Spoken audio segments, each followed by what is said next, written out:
আসসালামু আলাইকুম। মেলার শেষ দিন মনে করে গতকাল আমরা আবার গিয়েছিলাম মেলাতে। নাফি খুব অস্থির হয়ে গিয়েছিল, সে আবার যাবে।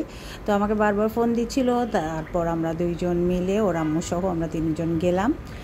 ভাবলাম যে আজকে তো মেলা শেষ, কারণ 3 তারিখে শেষ হয়ে যাওয়ার কথা। তো আমরা তিনজনে মিলে গেলাম যে নাফকে একটু ঘুরিয়েও নিয়ে আসি, আমরাও একটু ঘোরাঘুরি করি, কারণ ঘুরতে তো ভালোই লাগে। সবসময় তো খালি কাজ আর কাজ। যাই হোক, আমিও রেডি হয়ে বের হয়ে মোড়ে দাঁড়িয়েছিলাম সিএনজি ঠিক করে। নাফি আর ওর আম্মু আসছিল, কারণ আমাদের সবার বাসাই কাছাকাছি। এসে যাও, এসে যাও।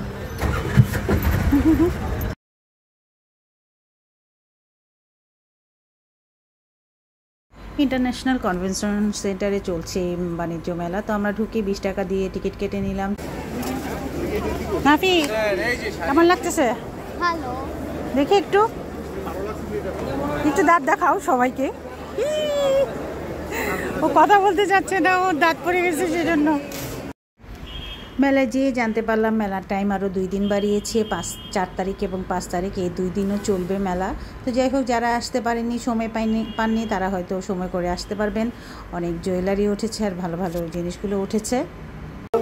আমি নিয়ে নিই।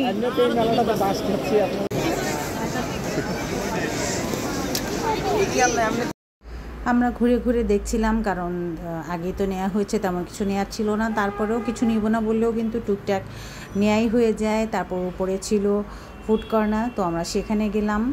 মোটামুটি অনেক ধরনের খাবারই ছিল, ঝালমুড়ি, তারপর ফুচকা, ভ্যারাইটি স্ন্যাক্স আইটেম, পিঠার আইটেম। একটা স্টল এসেছিল, অনেক অনেক রকমের পিঠা। তো ভালো লাগছিল। পুডিং, চিপস সব কিছুই ছিল। ইনস্ট্যান্ট চা করে দিচ্ছিল, মুড়ি মাখা করছিল। তো মুড়ি মাখাটা খুবই অ্যাট্রাকটিভ মনে হচ্ছিল এবং আমরা সেটাই খেয়েছিলাম।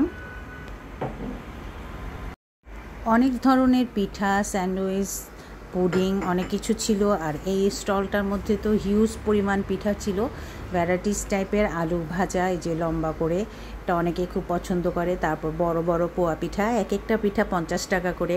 পাটি সাপটাও একটা 50 টাকা করে। আমি অবশ্যই এই দুই জায়গা থেকে 2টা নিয়েছিলাম আমার হাজব্যান্ডের জন্য, কারণ সে পিঠাগুলো পছন্দ করে। আর আমরা এই মুড়ি মাখাটা খেয়েছিলাম।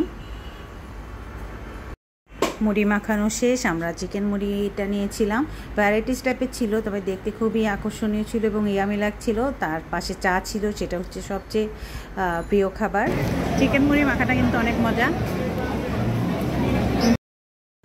আমরা একটু খাওয়া দাওয়া করলাম, তারপর চা খেলাম, দেন নিচে নামলাম, কারণ তো 2টা ফ্লোরেই হচ্ছিলো, প্লাস উপরে তো ফুড কর্নার ছিল। যেহেতু বৃষ্টি ছিল না কালকে বিকালের দিকে, আর মেলার শেষ দিন চিন্তা করে সবাই কিন্তু অনেক মানুষ ছিল, খুব ভালো গ্যাদারিং হয়েছিল। তো আমরা একদম নিচতলাটায় একটু ঘুরলাম, সেখানেও একটু কনজাস্টেড ছিল। আসলে বাণিজ্য মেলাগুলো ওপেন প্লেসেই বেশি ভালো হয়। তো কিছু কেনার নাই, তারপরেও দেখা গেল কালারিং সিরামিকের কিছু প্লেট, বাটি, মগ এসব কিনলাম। এই যে মোয়া মুরগি, এগুলো তো হচ্ছে আমাদের মেলার মেন আকর্ষণ। তো মোটামুটি ভালো একটা ঘোরাঘুরি হলো। তারপর আমরা শেষ করে বের হলাম। নাফির আম্মু টুকটাক কেনাকাটা করলো। এরপর পাশেই দেখলাম শপিং ব্যাগ, তো শপিং ব্যাগে একটু ঢুকলাম, যে এসছি যখন একটু ঘোরাঘুরি করি, যেহেতু ঘুরতেই বের হয়েছি। তো সেখানে আমি, নাফি আর ওর আম্মু মিলে বেশ কিছুক্ষণ একটু ঘোরাঘুরি করলাম। কী কী জিনিসগুলো আছে, প্রোডাক্টগুলো দেখলাম, কারণ এগুলো তো অবশ্য বাসার কাছ থেকেই নেওয়া হয়, কারণ বাসার কাছে সুপার শপ থেকে নিয়ে নেওয়া হয়, এত দূরে তো আসলে যাওয়া হয় না।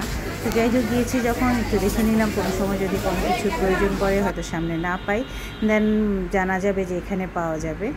তো সুন্দর, ভালোই লাগলো। অনেক অনেক আনকমন জিনিসগুলোও ছিল ওদের কালেকশনে। তো আমরা বেশ কিছুক্ষণ একটু ঘোরাঘুরি করলাম। তারপর আমরা আস্তে ধীরে বাসায় আসলাম। তখন অবশ্য ঘুরি ঘুরি বৃষ্টি পড়ছিল, তবে মোটামুটি ভালো একটা বেড়ানো হলো, ঘোরাঘুরি করা হলো। বৃষ্টি যত কম ছিল, যেটুক ছিল না সেটুক সময়টা আমরা কাজে লাগিয়েছিলাম। তো ভালো থাকবেন সবাই, ঘোরাঘুরিতে থাকবেন, মন ভালো থাকবে। আল্লাহ হাফিজ।